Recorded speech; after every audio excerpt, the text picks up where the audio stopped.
Good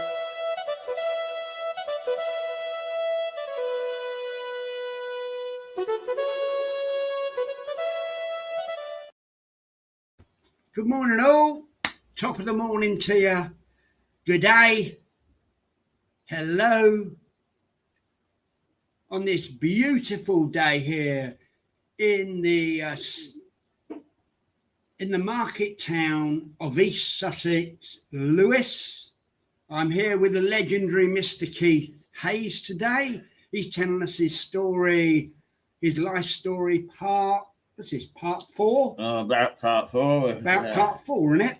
Yeah. There we go. And of course, my mentor, and of course the overall principal still of Mirador Television here Now, in Lewes. Can I say, just so you know, Mirador Television now comes out of Clevedown, and that's where we're sitting.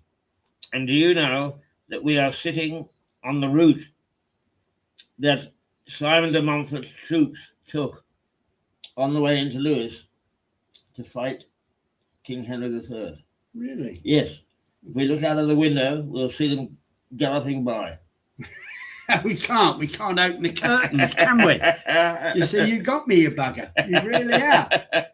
You really have. Yeah, you know what? Anyway, good to be with you, Teddie. And yourself, sir. And yourself. And now, just going through online news over the weekend, and I found, you know what the woman's favourite sexual position is?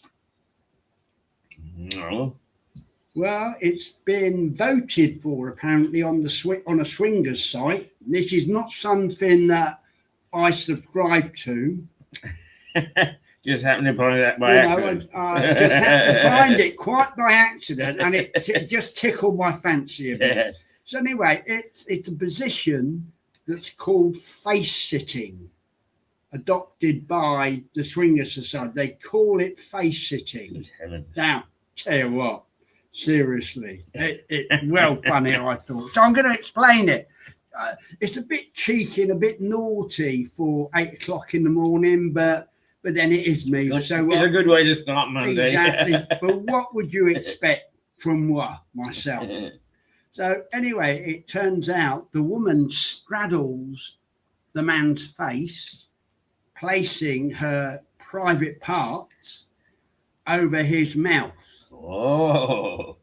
And then, obviously, the man uses his tongue to pleasure the woman. Now, if anyone's getting a bit carried away, and women, ladies, if you're getting your vibrators out, please leave it to the crescendo at the end. And good morning, Jeannie, by the way, my love, if you're watching me. That's a girlfriend. So anyway, sort of like, yes, definitely. Aye. Definitely. Can I leave now? No, you can't. No. So anyway, the man then pleasures her with his tongue, and the lady keeps going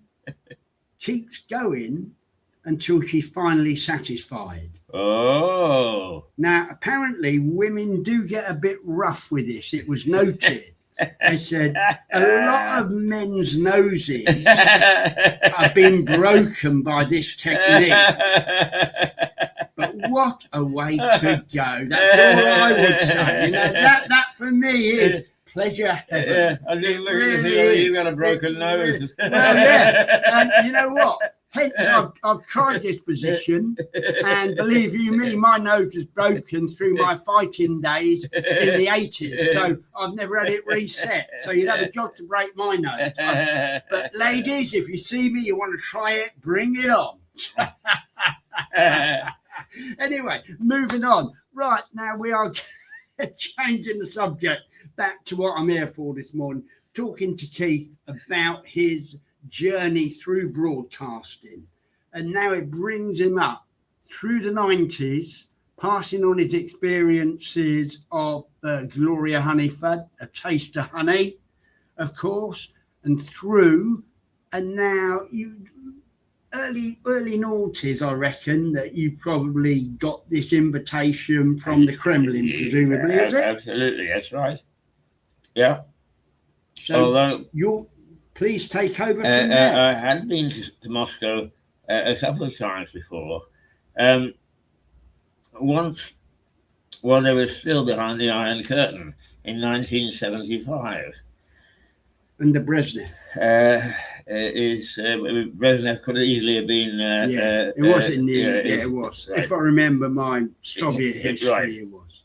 And one of the things that struck me, particularly, apart from the fact that he had to all intensive purposes, a minder with you all of the time. Well, there were two things actually. One, as you drive on the bus from the airport into Moscow, there's some great big really huge iron crosses like this, which are tank traps. Which are what? Tank traps. Really? Yeah. They were to stop the tanks. It's Monday morning. Yeah, getting into the Kremlin. Well, getting into Moscow. It shows you how close the Germans came to the city before they were stopped. And believe me, not very far at all. Not very far at all. And that presumably is, they got that far, then peace broke out, did it? Presumably? No, it's when the Russian winter took over and forced the German army back. Do you remember? Yeah, I do, yeah. Yeah. Oh, right. Secondly, at the Inn Tourist Hotel that we stayed at, we came down to breakfast, and there were big pots of jam on the table. Except it wasn't jam, it was caviar. great big pots. I mean, you just put it on your toast. Like marmalade. Like we would marmalade, they would. Right, it is caviar. Probably a lot better for you as well, a lot healthier. Absolutely, yeah. Yeah. I know you still like caviar because you had some the weekend, didn't you? I did indeed, yeah. No, I quite like caviar as long as it's not an excess. Yeah. With lobster. Lobster meat is. He's a man of high taste still. Yeah. Anyway, I'm sorry, I yeah, unfortunately, there's also high prices. But not in Moscow, I can imagine. But anyway, when I was at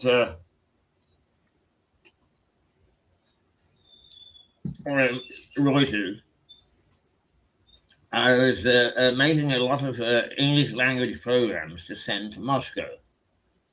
And the Moscow bureau chief, a guy called Mike Payne, who has been a friend for a long time, he had a distribution. A lot of the Moscow stations wanted something in English. So we did things like, where the communists had started in, near Gray's Inn Road in East London. A lot of it started there. So we did a lot of programs and so on. So I guess that's why I was high on the radar.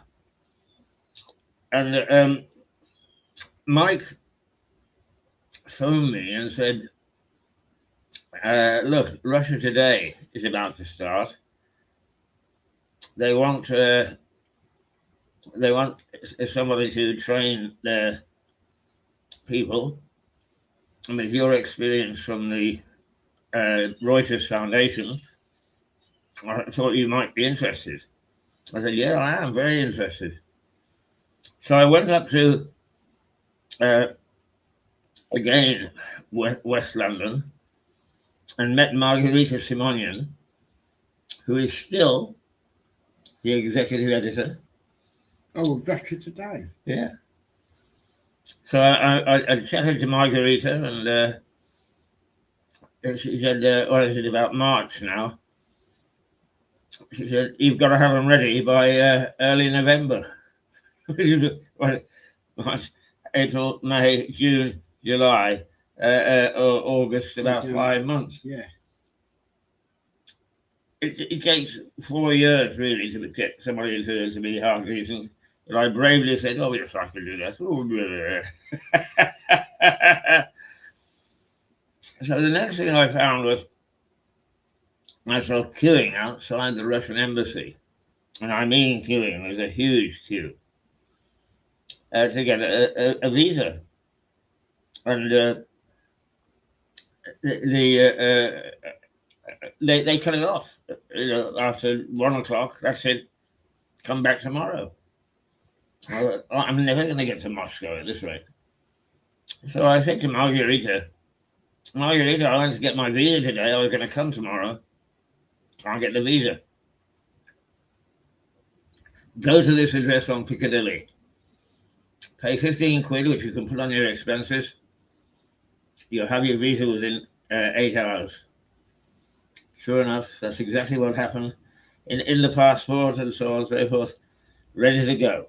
Really? Yeah. So I think I took 2 days to pack my bag and say goodbye to my wife. Out to the airport, onto an Aeroflot plane, where I was told by one journalist, they're all MiG pilots, you know. Yeah, what? MiG pilots. Oh, right. The warplane. Yeah, I know what they are, yeah. So I flew to Moscow. And a very nice flight. It was very comfortable and well looked after, and there were drinks and all the rest of the comforts. Plenty of vodka. Plenty of vodka. The plane landed in Moscow, pulled up to the embarkation thing, and suddenly a quite short gentleman turned up with an umbrella hanging over his arm like this. And the whole plane had to wait while they got me off. And this is my, who once again became a friend as well, Alexander Sambuk, who'd been told, he's coming in, look after him, make sure that he's all right, and so on, and gets into Moscow Centre, because otherwise you're in trouble, mate. Royalty. Yeah. It must have been like being royalty. It was indeed. Anyway, we got into the hotel quite late at night by this time. Had a quick drink at the bar, a quick chat to him. He said, "I'll pick you up tomorrow morning and take you down to the studios. The studios." So I got a fairly good night's sleep because travel can tire you out, as you know. So you do sleep. Indeed. We went down to the studios, which in those days was right next to the Moscow River, and across the river was Gorky Park. Have you ever read the novel Gorky Park? No. It's worth reading. Is it? Yeah. It's a detective thing. Is it? Oh, right. They find a body in Gorky Park. And in fact, I did a whole program for them on let's go into Gorky Park. And from the clues in the book, let's see where they found the body. The Gorky Park is actually half wilderness and half pleasure. So it's a bit like one of our leisure parks here, with rides and so on and so forth. Yeah. And partly I would imagine we see whatever parks we got here, parks like Chessington is part That's nature right. reserve, Absolutely, and part play area. So I visited Gorky Park several times, partly because I quite enjoyed it. I enjoyed the atmosphere, but partly because I really did want to find out where they found the body. And that was based on a true story, was it? Yes, it was. And it gave you some idea of the way that the Moscow police were operating when the Iron Curtain was in full swing. Oh, right, okay. But it's very well written. It's very readable. Anyway, we were on this side of the river, and we went in, had to give our names and so on and so forth. I got to know the guy because I was in there so frequently. I got to know the security guy, but even so, the Russian mentality is, I know who you are. I'm not going to wave you through. Got to stamp the coupon. So in we went. I went on to about the third floor. I was shown into a room about the size of this flat. Perhaps 1.5 times the size of this flat. And since people can't see what this flat is, it's a studio flat, so not terribly spacious. And I said to, I think Margarita joined us at this time, the head honcho. I said, "But Margarita, where's the television station?" And she said, "This is it." It was an empty room. So I muttered, well, they might at least have given me a waste paper basket. Yeah. Paid no more attention to that. Later in the day, somebody came along and said, "Oh, Mr. Keith, will you sign this?" I got so used to signing stuff in Russia that I didn't question it, I just signed it. The next day I went in, same room, empty except for one waste paper basket.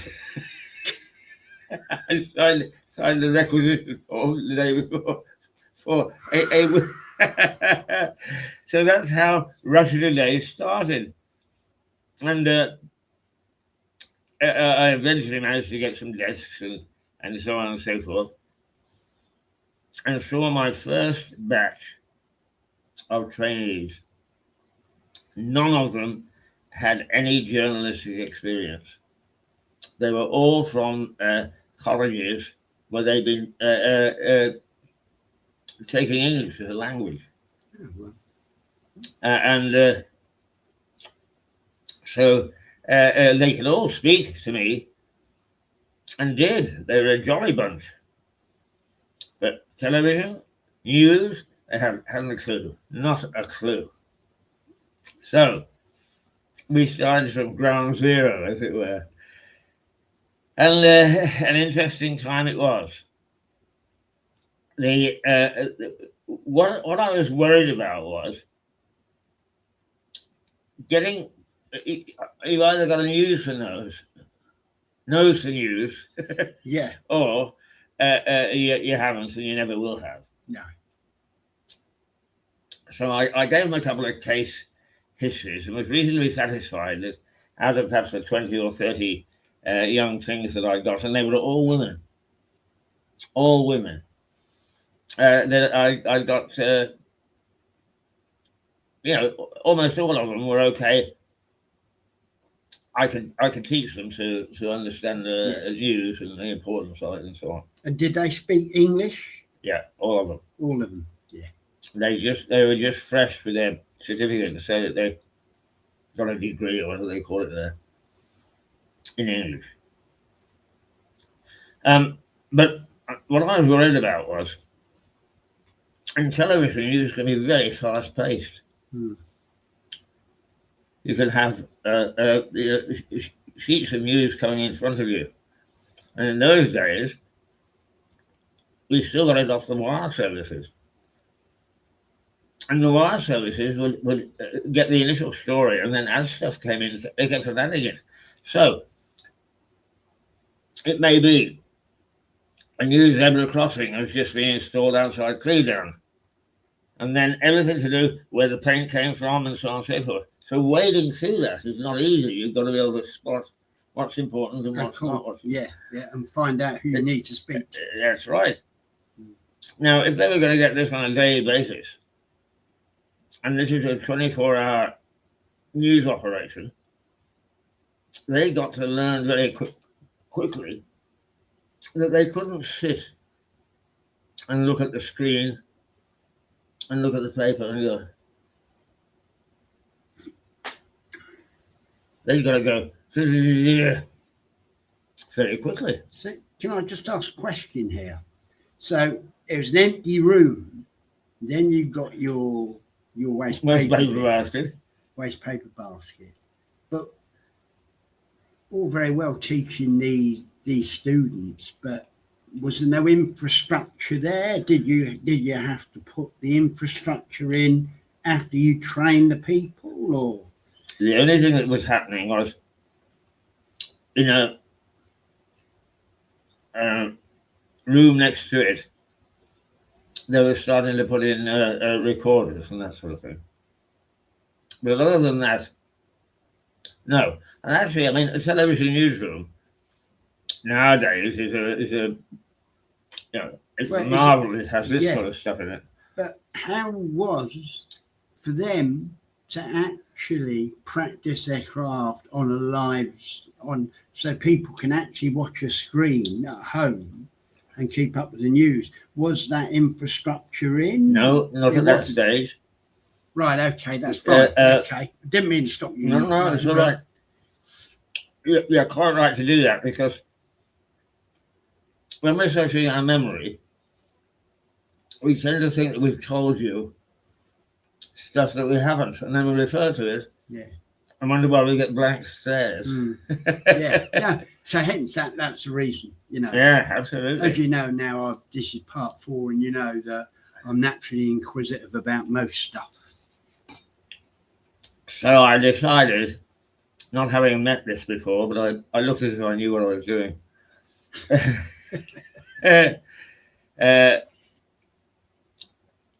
We obviously knew more than they did. That was a plus. Well, absolutely. I mean, the one thing that I am at that stage of my life, I had been in the business for 10, 20, about 25 years, yeah. But what I did was, I said, okay, start writing this story. And when I go on one of the desks, you all get up and you rush off to another desk. In other words, you keep changing. Oh, so like a round robin. That's right. And you keep working on that same story. We'll do it 3 times, and at the end of the 3rd time, you better have a story ready. So, I got them roaring around. Like musical. It was just like musical chairs. Yeah, Russian musical chairs. I can imagine. Yeah. and actually, I mean, 2 or 3 people came in. Because we were a 7-day wonder, Yeah. Oh, we got to go and take a look at this. And they went away bewildered. What the hell's going on? And in fact, one day, I was right in the middle of getting them chasing around, and 2 men in suits came in and watched a little bit. And one said something to the other, and they disappeared. And at the end of the day, Margarita said, "You just had Big Michael Lesson." And Michael Lesson, the name doesn't mean much over here. And I looked him up the other day. He died about 5 years ago. But he was somebody who had always been in charge of television for the Kremlin, and had never managed to be shot or sent to prison or whatever. And he was known as Big Michael. Anyway, Big Michael had seen what I was doing, and apparently he gave a lot of approval. I said, "Oh, I understand."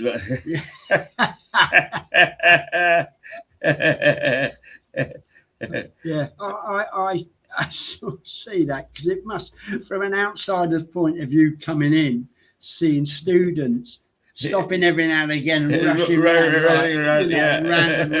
round. I would imagine that it must have caused a little bit of consternation, and he must have thought, well, maybe that's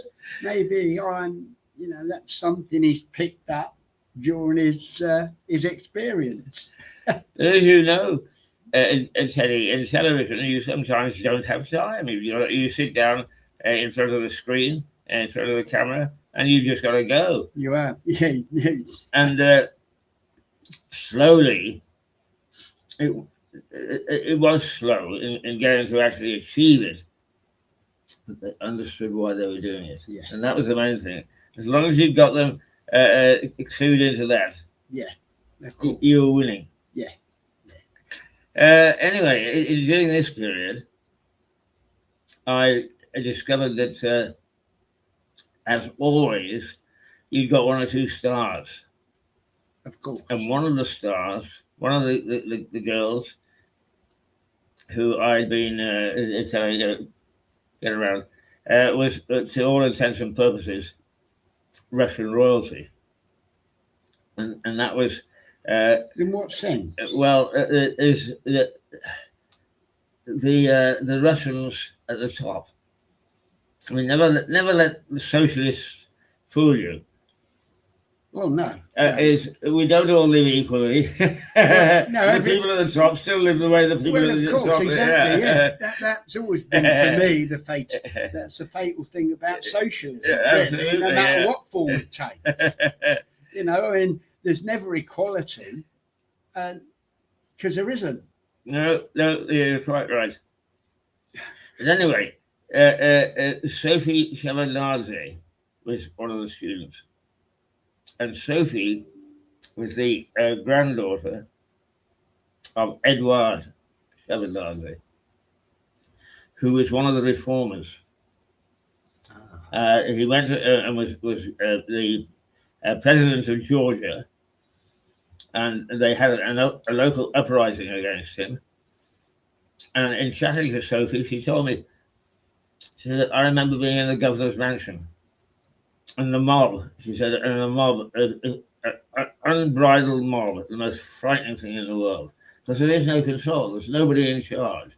So that's when, you know, they hack people to pieces, because there's nobody to say don't, or come this way, or whatever. Yeah. And she said, I remember the mob coming into the front door of the governor's mansion, and we were going out through the back door into helicopters for safety. And she says she's got some video of that. And I begged and pleaded with her, let's make a documentary together. And she says, in principle, yes, Keith, but I will not let this video go out of my sight. So, yeah. And I guess because of her position in Russia today, where she carries weight in Russia today, but outside of Russia today, the authorities, I would imagine, would much prefer that to stay in her possession without publication. Well, I'm not actually sure. But one of the reasons that she didn't want me to, or anybody for that matter, to take it outside her control is the authorities probably don't know that she's got it. And you know they can. Blimey, that's even worse. Yeah, I mean you have to be very secretive about things. Yeah. But anyway, Sophie turned out to be a star, and not only that, she blossomed from an 18-year-old schoolgirl to a 19-year-old young lady, and she was stunning, absolutely stunning. Yeah. And of course had the money to dress appropriately. And once RT was on the air, you couldn't pick up a copy of Hello and all the socialists without seeing Sophie Shevardnadze there. I can imagine. Yeah, I used to tease her about her. Sophie, take your bloody clothes off and get back to work. But we had a very, very good group of people. And that was the first group of people. That's right. And out of there, what was it, 30? About 30, yeah. So how many of those 30 actually went on? I think we only lost about 5. Well, that probably testament to you. Well, I got them ready. Let's put it this way. Yeah, exactly. That's all you can do, isn't it? Yeah, but trying to, you know, some of them had got links to the Kremlin, and that gave them a sort of privileged position. And there was one who was a very, very good journalist, and we could have found something for her, but not somebody who would go on the air. because she typified what the Brits and the Americans rather think of the Russians. I am Ivan, they're great, and very guttural and so on and so forth.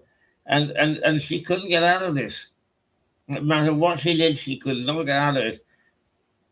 And Really? yeah, and I said I had. I mean, Couldn't Well- you install confidence in her, Keith? Not even you? well, she was confident enough, but she couldn't change the way that she spoke. And I mean, in some ways, you remember Tony Butler Yeah, I do. with Yes, his indeed. black country accent. Yeah. Yeah. What we did was we built the program around Tony with his accent. Made it about Tony. That's right. Exactly. But I didn't have that remit or Well, no. ability to do that. But most of them were pretty good, and were getting by. And we had a journalist come in from the Times, somewhere, a British journalist posted to Moscow, and I said to him very bravely, towards the end of the training, "I'll put this lot up against a good many that we have in Britain." I said, and I would win. You know, sometimes very narrowly, but I would win. They got that good. Yeah. Because Russians academically were much more, they applied it more because of their background than we did here. So when they got their teeth into something, they would work day and night to overcome it. And they did. They did very well. So it's hard work. There's a better work ethic, is what you're saying. Yes, they got, absolutely. I mean, Do you still that's true now? Do you still think that's true? Or don't you watch enough of Russia Today to see? well, whenever I watch any television outlet, I can't help it. From the BBC on down, I watch and I think, oh, God, why are they allowed to do that? I mean, I'll give you an example. You can watch any channel, and quite often the newsreader will come to the end of a story and realizes that they've got a couple of seconds to spare. So what do? So the man came out of the cold. And I said, you ever hear any conversation? No. Good morning, Teddie. Isn't it a fine morning? And then, don't do it. Don't do it. But they do it all the time here. It's because they're not being trained properly. What they do is they watch past programs and they've seen people do it in the past. And those little things you can rub out so you've got a good, sharp, clean presentation. We were able to do that without any trouble at all. But is it they do that because it comes up on an auto cue right at the end? It doesn't matter. Well, good auto operator will follow you, not the other way around. Because if you did, you didn't get off the screen long before you. Yeah. Okay, well, yeah, it's interesting. I mean, like it's. I suppose it's true. I mean, yeah. So anyway, carry on. Yeah. So not only did I manage to start getting being competent in news terms and news presentation terms, but also I started to bond them. They started to look after each other. They started to become friends, whereas they didn't know one another before. And eventually, as you know, if you've got that in a team, yeah, well, Fulham, right? Yeah, if you're with a team, that's what you want. You want a general camaraderie and stuff that people, so that if you're chasing stories, someone can do it from one angle, another person can do it from the other angle. So you get a clearer picture of the news. Yes, absolutely. Shall I give you one of my little famous red herrings? Because as a result, outside RC, Russia, which I'll talk about in a moment, but I got to know various people. And I got to know a guy called Yuri, who had a very colourful history. Nobody remembers anymore, but in the days when they had this first election, there was one guy who ran for the presidency called Tobias, and Tobias was an outsider. So what he did was he bought all his advertising and so on and so forth with dollars, and Yuri had been his right-hand man. And there was a news story about it. I mean, it went global. He went to pick up the money outside the Kremlin because he was helping Tobias. The money came out, and the next thing he knew was gun at his head. And some of the opposition people kidnapped him. And he said, I was held in this apartment somewhere in the suburbs of Moscow. He said, and the once again, undisciplined, you see, waving their guns and so on and so forth. And, you wait until Khrushchev is in. Tell you what we're going to do to you, and they wave the guns and so on. Anyway, it came up on the news that the cops had caught the kidnappers and were holding them, in the police station and so on. And he said the attitude of these guys changed totally. They got down and kissed my feet and said, "You tell them we didn't mistreat you and so on, won't you?" But anyway, Yuri didn't do too badly from his support and his trauma, and had this wonderful place on the Moscow River. It was so big you actually got into a lift to go to your bedroom, and you could tell. Excuse me, can we just go back? So what was it about his kidnapping that the kidnappers changed their attitude towards him? Well, because the kidnappers, the bosses of the kidnappers had been lifted by the police. So their bosses, the people who had said, go and kidnap him and hold him, were in police custody. Oh, right. The next thing they expected was to have the coppers banging on the door. So the people on the coalface had actually lost their incentive. Yeah. Well, okay, lost their bosses. Yeah. Yeah. Who? Okay, that's fine. Sorry. Mm.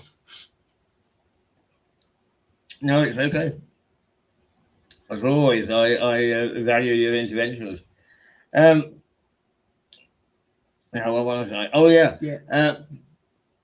But Yuri, like everybody in Russian politics, had made enemies. And one of them was the Attorney General, who was determined to get him into court. Which Attorney General? The Attorney General of the Soviet Union. Right, okay, Russia. that's fine. Yeah. Okay, fine. And Putin wouldn't allow it. He said, no, if we're seen to be going after our political opponents. Right. But when Putin was out of town, Yuri's staff, who each morning would greet us with a cup of tea and the newspaper, have a car ready to go into Moscow. And very nice people. One morning,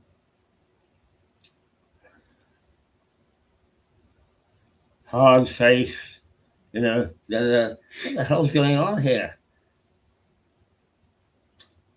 Putin was out of town, and immediately Yuri had to go on guard because he couldn't guarantee that the Attorney General wouldn't send in some hard-nosed buggers to lift him. And I mean, that was playing power with Putin. Yeah. Oh, right. That's right. I mean, that was a state of politics. Even in Russia. Even in Russia. Particularly in Russia. That's a hell of a. I'll tell you what, that seriously take on the president of your country. which Putin was at the time. Yeah. Well, you see, I mean, he still is, and I suggest that those people that he fears most are his own people. Because they all aspire to be him, Yeah. and they don't wait to see if we have an election or whatever. They just get on with it. Yes. So, when the so what you're saying is, when the time is right, they will push and push and push absolutely. and replace him. Yeah. Yeah. Wait to see a chink in the front door so they can roll through. This is why I thought this episode would be really interesting, just because it shows the way the hierarchy of Russia is, and it seems that Putin sits in power, but he can't trust a soul underneath him unless, I guess, you're a real close confidant. Absolutely. Which he must have as well. There must be a small group. Oh, there's a small group who are around him who is in their best interest to keep him there. Yeah. But nonetheless, everyone's corrupt. The guard is down, and somebody comes up to your desk and pumps a couple of bullets into you. It doesn't help. No, it doesn't. That shouldn't happen. No, definitely not. But Yuri. And how did that actually affect your working in Moscow? Not really. Putin asked for updates, but we never saw him. No, he never came and did a presidential tour of what the hell's going on. Oh, he did later, but not while we were training. So it didn't make that much difference. Because he does he does an address every year now, doesn't he? Oh yes, yeah. But those things. I mean, as with the President of the United States, his State of the Union address will be on every network. He doesn't actually go into the network. No, it's like when we get guests on here, they come to us via a link. That's right. Yeah, of course. Yeah, now I can understand. Sort of like, probably he wouldn't even know where the studio. Well, he probably knows where the studios are, but he wouldn't dare go into them because he'd be a target for every. Yeah. At the time, Alexander somebody had the license for the London General local TV license, and I thought, Yuri's been around. I wonder if he's got any influence. So I said to Yuri, do you know Alexander? And he looked at me and he said, yes, Keith. He said, I do.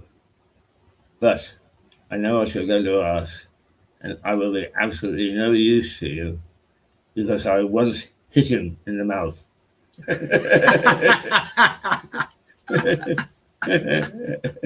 So you could say they were friends. But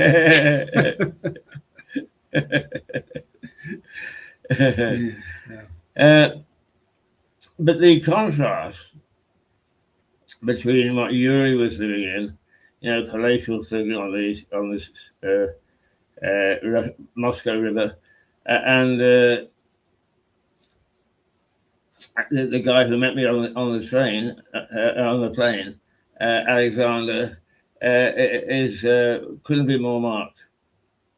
Alexander had a very small apartment, smaller than this actually. Really? Yeah, but couldn't swing a cat then. Absolutely. And they invited me for dinner on several occasions and made good use of the space. But he had been the business editor of one of the leading newspapers and had decided to switch to television. And he was finding it very difficult. And as a consequence, Margarita and her team were getting down his back. And that was upsetting him. And he was getting carried away and so on. So I was actually starting to become peacemaker because as I kept pointing out to them, look, I don't care what your personal differences are, is you don't bring that into television because it will affect what we can achieve.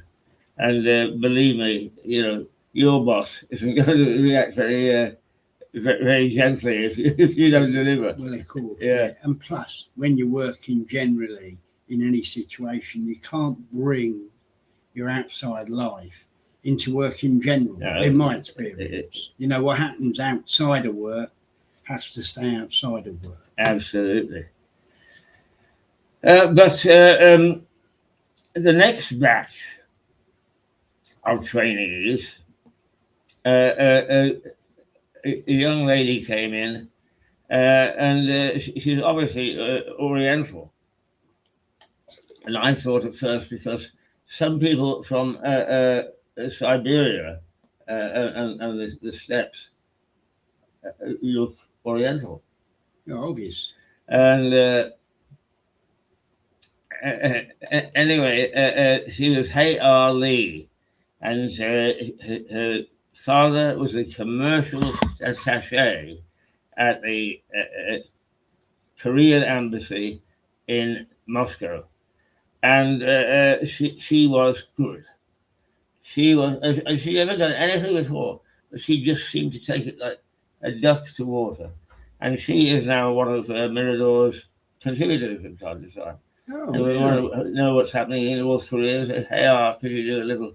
Oh, well, I look forward to meeting her on screen. Yeah, a very nice family. They invited us to their residence for a meal. They took me out to dinner. They took me to concerts. They really looked after me extremely well. And those are things which are sort of personal and emanate from doing this teaching thing. But to race through, we managed to, with one or two exceptions, teach these new girls to appear before on camera, to do the job of the news, how to do it. We were reasonably satisfied from Ring a Ring of Roses that they could now turn out news on time, and we were heading towards the deadline, which, as I recall, was sometime in November. And I was, I kept on referring and chatting to my colleagues. But I said, I think they're ready. And the consensus was, yes, they are. And we headed to a launch date, let's say November the 6th. Of course. Yeah, of course. But on launch day, we had about 5 English-speaking media there. And they once again, they asked about the standard. And I said, look, you can have a real go at me later if I'm wrong. But the standard of performance, both in terms of presentation and news gathering, is not faultless. It never will be. It's not something you can do without fault. But it is not bad. And I would measure it against a lot of places in the world. Scripted or unscripted when they started? When they started, it was scripted. Yeah. And the scripted, when you say that, was that there to be paraprofessional? Was that there as just something to fall back on, like I say? No, they would read it. They would read in fact, that was the fashion in those days. Scriptless didn't really come in until about 2010. It's a very new thing, scriptless. Of course, the reason that broadcasters have always been, or the editors and owners of broadcasting units have been reluctant to put it unscripted is because if you get it wrong in unscripted, that's a lawsuit. Because the reason I say that, I was watching BBC News yesterday, and it's still scripted there, BBC News. Yes. I can tell. Yes. I can tell. Just watching it tell, yesterday on Saturday, when you were at the proms, I was watching and just saying, now that is scripted. Yeah. Try as you might. I don't care how good you are. Even I can't make a scripted piece sound exactly like a piece from the heart, if you like. Exactly. Yeah. Yeah. And unscripted means that you really get the feel from the newscast. Of course. Whereas with scripted, what you get is the information from it. Yeah. Well, I know because I was in direct sales for many years, and at training they always give you a script of how you speak to people, and I was never any good at script. I used to pretend to take it in and then forget it when I got on the doorstep. Right, yeah. Because I always found making people laugh. If you make people laugh in the first 30 seconds, they're yours.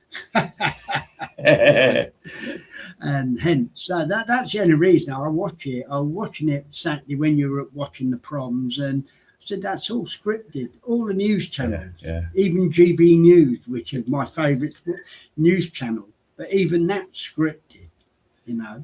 And I think nowadays they have a mixture of scripted and unscripted. You'll quite often see something that's obviously read, introduced, and the presenter will say, right, well, we're going to Raw Onions for an update. And it obviously Raw Onions is the unscripted. The contrast. Even this morning on GB News, I watched the press. You know, they do a press review. And boy, that's scripted. It was over in less than a minute. I thought, well, that's hardly a press review, is it? To be honest with you, that's like looking at the pictures and say, oh, that's a press review done. Just again. So anyway, just go back to where you were in Russia at the time. Right. Well, we worked towards a launch date, and they all turned up bright-eyed and bushy-tailed. We had a lot of press interest, a lot. And I laid down the same challenge again. If you can put us up against a Western news operation, and I bet you'll sound better than they would. Nobody ever took me up on it. But, well, they wouldn't, would they? Not the Western press. But we launched, and we were away. It was terrific. Alexander had been, in the meantime, going out with reporters, people who weren't in the studio, and trying to get them into shape. And he hadn't done a bad job, but their organizational minds couldn't seem to click in on how to organize, an interview or a location shoot or whatever.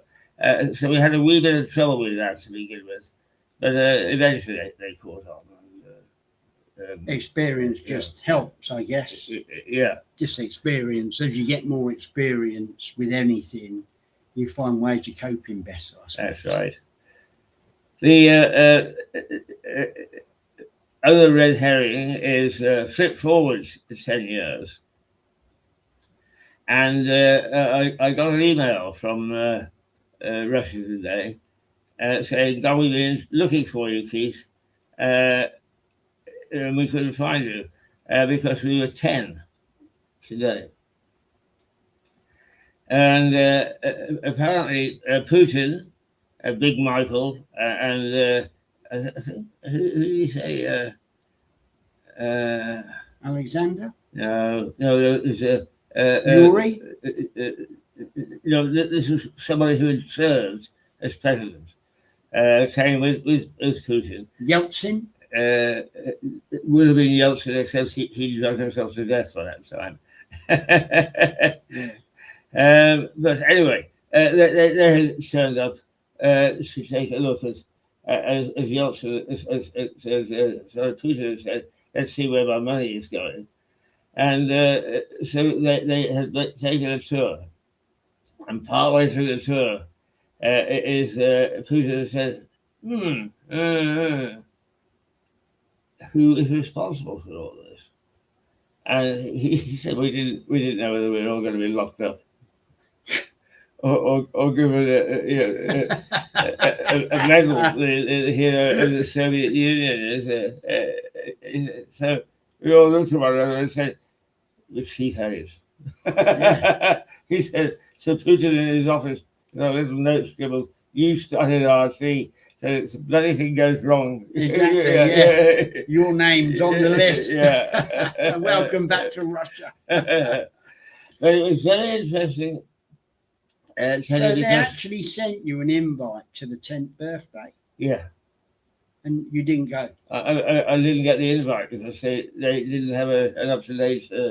Up to date where you were. Yeah. I mean, it never stopped Russians from finding out, but by the time they found out, they did take me to dinner in London as compensation. But when I first went to find them, they were in what's known as Millbank. Millbank is a big building opposite the House of Commons, where various media companies can rent space and so on, which RC had done. Just going back to the 10th birthday, then, if they'd have found you and if they'd asked you to go back, presumably you would have gone back. Oh, I would. Just to see how your creation is blossoming. Absolutely.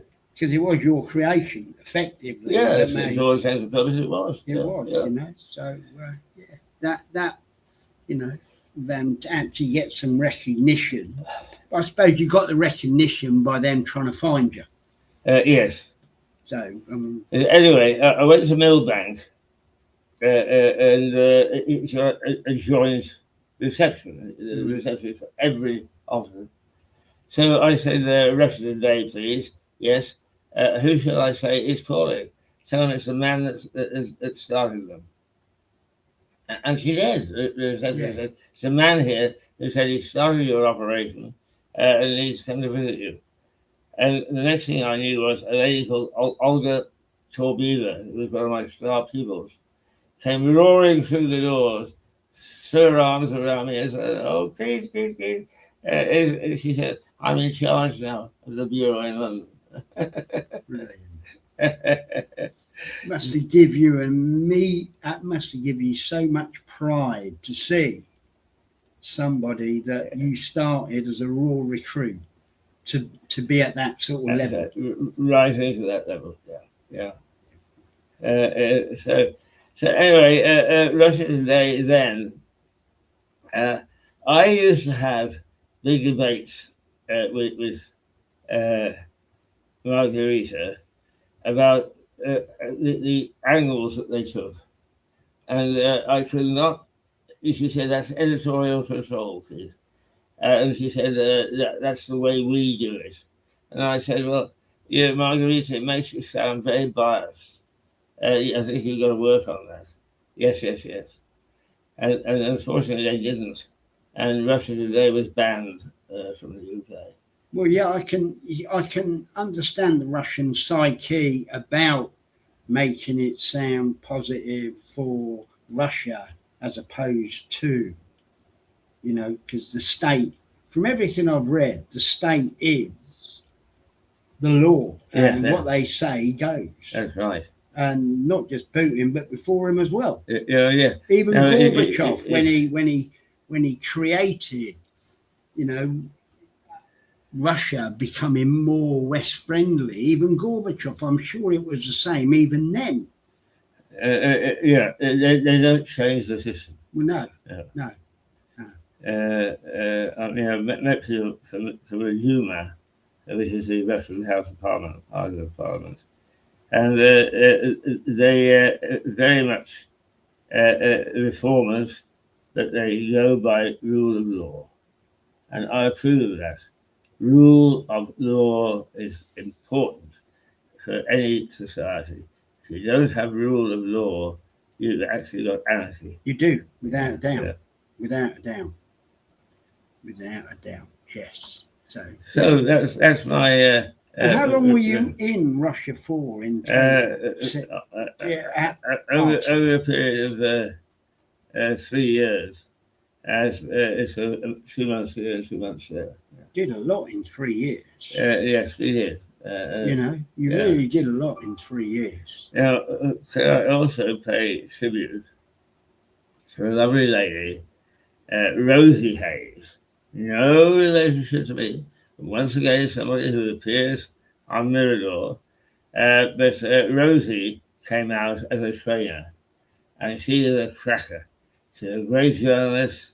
She understands presentation, and she got everything. We've not seen her this year on Mirador, have we? Not this session we haven't. But I plan to. Her husband, who was the Radio 2 presenter, what was his first name? I've just forgotten offhand. But he died, and she had a lot of family stuff. But she'll be back. She'll be back. But Rosie came out and she helped a lot. I'm sure people can find Rosie Hayes on the Mirador website, can't they? Yeah. If they want to have a peep at. Yeah, there's a huge amount. There is on the archives. Yeah. And a friend of mine said yesterday, actually, there's so much stuff on there. I said, well, there is. And I said to her, we're back at the top of the listings on Google now because we've been more active this year. Oh, so I said, hence, that's where you find us. Just get your Google up and just put Mirador Lewis and comes up. So that was sort of the end of my Russian adventure, but I then went on to do work in Ukraine, Romania, the Balkans. Which will tell us more about next week. Absolutely. On part 5 of Keith Hayes' story.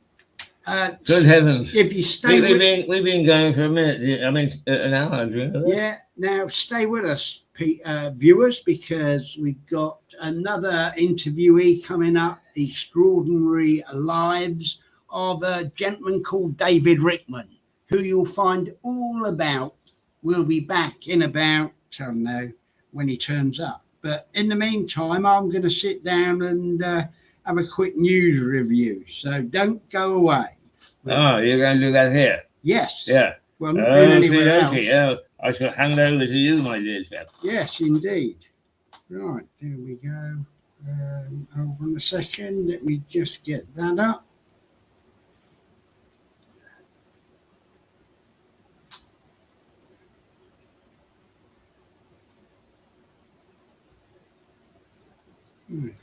That was good. Okay. I was waiting for that, that's all. And just keeping an eye when my next interviewee turns up. And I've already told him we are in Studio 26. Right. So now let me just get just some of the stuff that have been in the papers over the last few days, which on Wednesday I'll give you a full review for an hour. But as we're just bridging the gap today to keep our lovely viewers entertained, there we go. Oh, right, now starting new bid to free up prison cells. Foreign lads to go home to jail. Well, this is another attempt. I've seen this so many times about foreigners being sent home to jail. Ministers hope to ease the prisons crisis by sending more foreign lads back to serve sentences in their home nations. It comes after a backlash on the early prisoner release scheme, which of course was started by this government under their previous Prime Minister. What was his name? Oh, Starmer. Yeah, Sir Starmer, they call him. The Prime Minister is expected to tweak it so rapists do not get released early. That should be the golden rule. If you rape a woman or rape a man, you should serve, in my opinion, a full sentence without remission. Personally, what's your view? The same? Yes, I think if a sentence is passed, it is reflecting all that evidence heard in the court. Yeah. And for somebody way down the line to say, oh, well, I think we should let you out a little bit early, is no. Let it be. Well, that's it. So we're in agreement there. There are 10,000 foreign prisoners in jails here. Ministry of Justice figures show. And government source says it's that foreign national offenders are taking up important prison places in Britain and costing the taxpayer money. And, it's about time that actually stopped. So, if the new Prime Minister he can do it, then I will say well done. Indeed. There are a number of things that he said he's going to solve. If he does, I'll be very, very impressed. Yeah, and myself, actually, I thought he was a very good mayor of Manchester. In fact, as a mayor of Manchester, I would like to pick his brains on what he did about the dwindling high streets in Manchester. But of course, now he's Prime Minister. I'll be very lucky to grab hold of him, to be honest. Anyway, looking through the paper. Oh, yeah, the FIFA chief blasted over failed cup sell-off plan. Infantino. What a wally. That's all I can say on that. What a wally. You know what? And he showed himself up for the person I've always thought he is, really. Burnham. Oh, look at that. Burnham facing first revolt over North Sea rigs to recommence drilling in the North Sea. Yeah. And not before time. No. I mean, the sale of oil is very profitable. And we're ready to tap into stuff that we own. Exactly. And we've still got unexplored parts of the North Sea that they could do. Yeah. It's actually giving more license to the actual current companies that are left drilling for North Sea oil. There's no new competition coming in. It is just solely based at the few companies that are drilling already to do more drilling, which I suppose is better than nothing when it comes down to it. Yeah, so.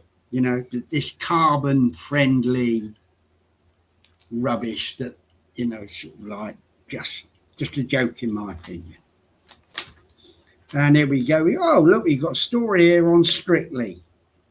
Comedian Ellie Taylor will be the new host of the Strictly weekday spin-off It Takes Two on BBC Two about 6 o'clock at night. And every now and again I watch the show because I'm a big fan of Strictly, actually. I really am. Personally, I really am. And more entertainment stories. Chart toppers Wham plan their split 18 months before revealing it to fans. Who's this, sorry? Wham. All right, the musical group. Andrew Ridgeley and George Michael, the late great George Michael. They shocked millions when they announced the breakup in 1986, but it was 18 months they planned it, and they were such a great act. But to be fair, George Michael in his own right was superb. I love George Michael. And again, all the bad stuff, all the bad publicity never really interested me. It's all about the music for me. All of these greats that have died, Amy Winehouse, Freddie Mercury, and George Michael, all fantastic, and they're all creative people. And you know what? I think the world needs creative people right now, personally. Yeah. And here we go. And also another one. Theatre bosses have issued a trigger warning about violence in Shakespeare's Julius Caesar. That made me laugh. So it comes, even that comes with a warning of violence. It's like when you watch a lot of these old 70s TV sitcoms. They say this is the language now doesn't reflect the time past. Yeah. And still, for me, it still does for me personally. But yeah, Roman dictator Caesar was knifed to death by his enemies, including ex-pal Brutus. Did he leave Popeye then, Brutus? Yeah, Brutus was a Popeye character. He was, wasn't he? Did he leave? Yeah. So he must have gone back in time on probably the TARDIS or something. He's probably sitting with me. Yeah, exactly. Exactly. Well, you were there, weren't you? Well, I mean, ever since I chatted to the monk down at the Priory, I've had no problem in time travel. And now something about the royals here. Royal kids in surprise chat at the games. Prince tells of favourite sports. Oh, yeah. And Charlotte loves dancing and the gym. That's Prince William's children and Kate. I think Kate's a stunner, personally. I really do. And of course, Prince William is, I think it'll make a great king, personally. It's great that their kids are going to the Commonwealth Games and tells of his favourite sport. Charlotte loves the dancing and the gym. Fantastic. Really is. It really is. See, so, I mean, and of course he did fairly well from what I'm told in the Commonwealth Games just finished. I'm not exactly sure, and as I'm not doing a sports report today, I can't tell you. So no sport over the weekend? Well, there was, but didn't really take a lot of notice. I was music. I've been watching music all weekend. Right, yeah. Really been watching. There's been some really good music. And actually, I am in the process of starting a music review show, which I'm doing a pilot for, which will be uploaded in the next few weeks after I've recorded it. That's great. And hopefully, I'm trying to get someone local in to take over. But yeah, I'm looking. I've been just as say, while you were out watching all the proms, I was actually in doing work for my station and enjoying myself actually. I was asleep. I know, exactly. I can imagine.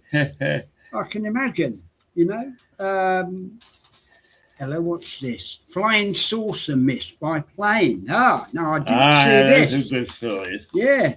Ooh.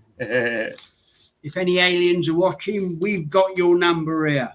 Gatwick drama. The pilot of a passenger jet reported seeing a flying saucer feet away from the aircraft as it came into land. At Gatwick. Yeah, with. Blimey. Very X-Files. We're very X-Files here. Now, I'm not playing Scully. I'm playing Mulder. You can play Scully.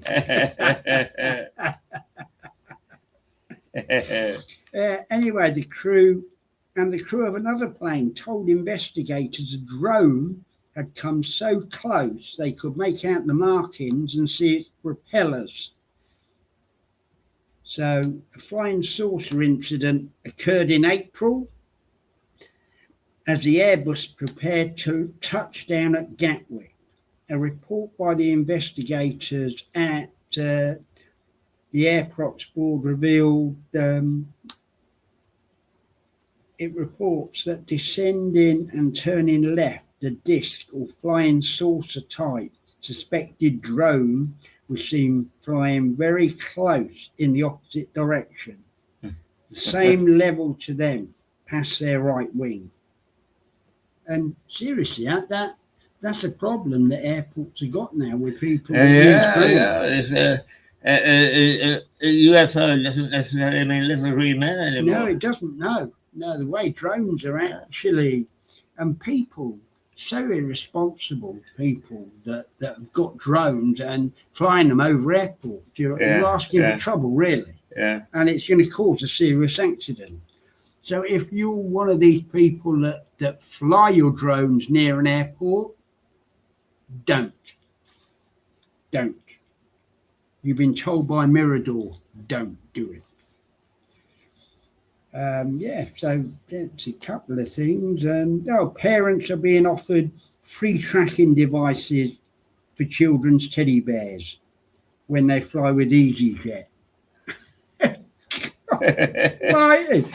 The gadget, anything for free. yeah, the gadget's fastened to the toys and can be located via the safety app Life 360. EasyJet's customer director Stuart Wright said, "A journey and losing it can be upsetting at what should be an exciting time." Life 360 claims more than 40,000 toys have been actively found around the world in the last 12 months on its planes. God almighty. Tell you what, seriously. Imagine 40,000 up setting the tracker off at the same time. It'd be mayhem. It really would. And that'd only be in their lost property section. I love it. I really do. There you go. A fugitive accused of being part of a fatal firebombing has been working at Gatwick Airport duty-free shop for years. Elena Agrui, 46, was arrested last month in connection with the attack on a bank in Athens in 2010, in which 3 people died. So there you go. Not a very good vetting system there, is there? You know? Especially when you think in Clevedham that Dawn's been waiting for an assistant to come in for about 4 months. Yes. You know? Blimey. You tell you what, Gatwick should take the same precautions as Sussex Housing and Care. So there we go. Diamond Weaver only paid back £20. Oh yeah, one of the Hatton Garden burglars has, in the past year, repaid only £20 of his ill-gotten gains. Michael Seed has now coughed up 55,000 of a 5.7 million confiscation order. Freedom of information figures show. So he's only paid back £20 in the last year. Mind you, out of what's still owing he'll never pay it off in his life anyway. You're up in the bucket, isn't it? Exactly. You know what, 20 quid? Oh, better than nothing, isn't it? Straight out of there, US warns citizens. The US has warned its citizens in the Middle East to be ready to leave over escalation in the Iran war, with attempts to get Tehran to open the Strait of Hormuz unsuccessful. Embassies across the region released the alert, calling the rogue nation unpredictable, as is the United States, in my opinion. The warning in Jordan, Israel and Iraq urge people to check flight details and follow safety advice from the authorities. So what do you think of that? Well, you know, somebody made a comment to me the other day. The world out there is in a bloody mess. And the UK is following or setting the trend, in my view. Well, it is. Yeah. It is, without doubt. Without doubt. Yeah. I mean, and it's interesting because over the weekend I saw that Zelensky had sent an open letter to Putin over the weekend. Right. And apparently Putin has said that he will meet him outside of Russia, but depending on certain conditions. No one really didn't see a big enough explanation of what the certain conditions were. But you know what? As a country that's tearing itself apart, I would think Russia, and now Ukraine are actually getting into Russia to attack infrastructure in Russia. I would imagine they're citizens who generally don't make a sound, do they? No. Because they've been making sounds this last couple of weeks. Yeah, right. So, who knows? I mean, this is a fight. And I've always said, soon as the West started supplying Ukraine, the West wants Ukraine to fight its war for it. Don't you think? Absolutely. I mean, the whole situation is just crackers. It bears belief that any sort of decent thinking it comes from our government. And we must remind people, Teddie, that the elected members are one block, but underneath there is a very, very, very powerful organisation called civil service. That is, what is what the people say, what is how we vote, and then he gets on with it and does it his own way. Yeah, but I've said from the start of this that, Zelensky couldn't have funded this on his own, this war, because that's what it is. Yeah. It's a battle now from the West, from many politicians in the West. They want to see Ukraine win, because effectively, while he's at war with Ukraine, no matter what he says about nuclear bombs and stuff, it's unrealistic for him, for Putin, to actually increase their expenditure even more. The armed forces budget balance. And I can see the reason. I can definitely see that Zelensky has played on the West.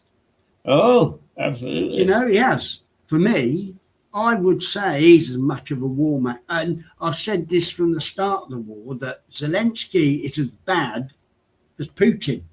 And that's just my view. Leaders. That is just my view. Yeah, I was having a private think a couple of hours ago while we were getting ready for this program. The rules for the very rich at the top are very different to those for people at the bottom.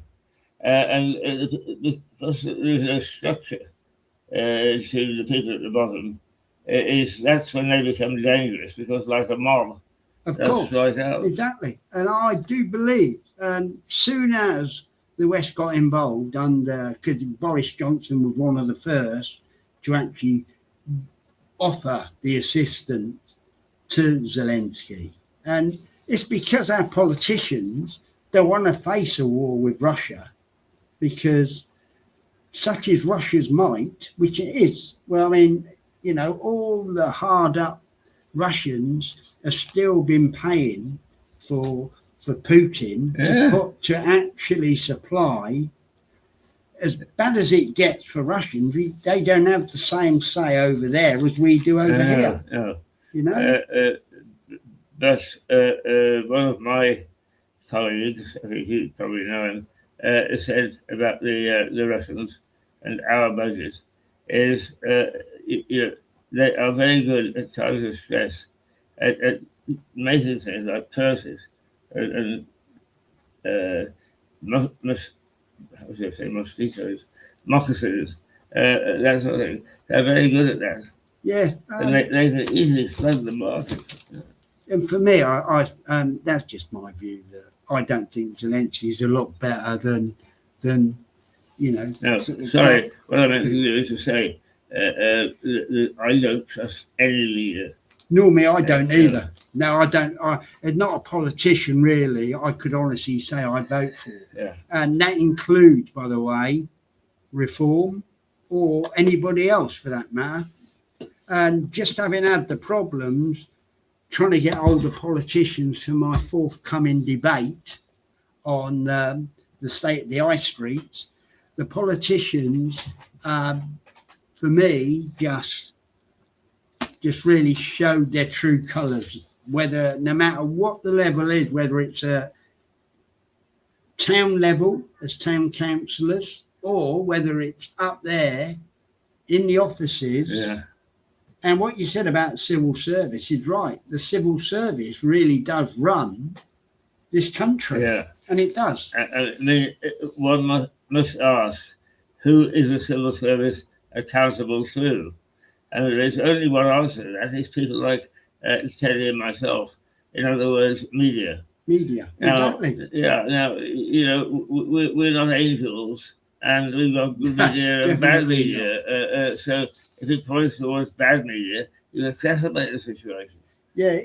You know what? It just strikes me as the system, and really the politicians have funded Ukraine because, you know, Ukraine hasn't got any money, which it hasn't, you know. No, certainly, you know, I mean, and Zelensky, right, he was a comedian, I'm led to believe. And actually Putin was a fan of his originally when he was on TV.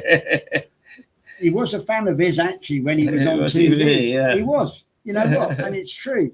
But you know what, since he's become president, you know, he's got, and he comes across as very, you know, very sort of humble and all this, but then, as you know, sort of like the West has encouraged it, and I can understand any sort of president of Russia saying, well, you know, you people started funding him, and it's caught round like a wildfire, don't you think? Yeah. Now the whole of the West is and you know what? Zelensky is fighting a war that NATO don't want to fight. And that's it. Well, of course, in his position, it also is fighting some of his own cabinet. Well, of course, you know, exactly. mind you, the offset for that is, I think, that Putin most certainly is. Yeah. I mean, and I see Zelensky sacked their defence minister week before last. Right. And again, apparently, very, very well liked by the Ukrainian people. So it may be, and of course, he won't put himself up for election. I've noticed he won't. No, he keeps on avoiding. He keeps avoiding it. On the basis of national security. And it was something that was mentioned by Putin last year, if I remember right. Yeah. And Putin said, well, why don't you put yourself up for election? Yeah. And I know that's Putin pot calling kettle, really. And it is. I mean, out there, it's all... Actually, I suspect that in Putin's case, he's going to say, but you know who's going to win. Exactly. Yeah, exactly. Yeah. So we'll have to wait and see where that goes, I suppose, really. And this is just one of the things that are going on. And of course, Andy Burnham in this country made a good start. Yes. Made a good start, getting rid of the VAT on... yeah, he has. I mean, I'm very much... there are two things. First of all, we're not getting much detail. You know, it's headline stuff. Secondly, I want to hear how he's going to pay for it. And I was researching on the weekend, you know, reforms and so on and so forth. And what I hadn't realized is that the reform that we saw in the mid-1800s probably started in this house. Yeah. Because the occupant was a very active politician. And those were the days with Disraeli and Gladstone, where they fought very well, but they fought endlessly about various things. Yeah, you know what, all the stuff that's going on, like all this Spanish border being invaded by Moroccans coming over the Morocco line. That's a nasty situation. 60,000 people. Yeah. And now I see it's been in the news this weekend that Spanish have managed to round them up and put 55,000 of them back into Morocco. Now, if you believe that, I tell you what, I must have a marvellous press officer if the Spanish buy that. You know what? I think that was some very good scoops on the front of the deal. Yeah, that's bonkers. It really is. And the one thing I did notice this morning, it said that if Reform get into power, they will put the Navy on patrol in the Channel. Right. But you know what? Our Navy hasn't got that many ships, has it? Anyway, I think it's shocking they're utterly animals bolted, horses bolted. I saw it last week. I think we've got 14 frigates, Right. and 2 actual battleships. Have we got a battleship anymore? Yes, Ah. we have, apparently. So, and to send out, really you think 14 frigates should. Yeah. Frigates, just putting a blockage in the Channel should be possible. But what about all the frigates that have got duties around the world? I mean, day-to-day life has got to go on, hasn't it? Yeah. So again, but I think it was 14 frigates I saw somewhere online that we have. Only 14 frigates. Our Navy, like all our forces, have been blatantly ignored by politicians. Yes, absolutely. Who, of course, have taken their eye off the ball. Again, that's down to politicians. And when you get a decent defence minister, they don't last long because they come up, they need money. Hemorrhaging money. So, that's the sort of thing that I want to see Andy Burnham do, is not make 3 million drones that we give away to Zelensky, but make 3 million drones. Now, I know people say, well, it's not like the old days when we remember going to war and the RGs, going to war with the RGs on the Maldives or the Falklands, whatever you want to call it. But the fact of the matter is that we're defenceless. Yes. Absolutely. We are. Absolutely. And really, if Putin wanted, or anybody wanted to come into this country, at least in the Second World War, we were better protected in the Second World War than we are now. Yeah, absolutely. When it comes actually down to it, that is the thing. It really is. Right, I'm going to see where my guest is. Well, we've been 1 hour and 29 minutes. So perhaps what we should do is take a short coffee break and come back, should we? Yeah, I think so. Yes, you are. It's a good idea. Right. Working in this industry isn't an easy ride, by the way. If you want to get into it, be prepared to be exhausted looking at the bloody screens and trying to do things in between as well. Exactly. Yeah. Right. All right. We'll see you in a little while. Yeah, we'll see you in a bit. Don't go too far away.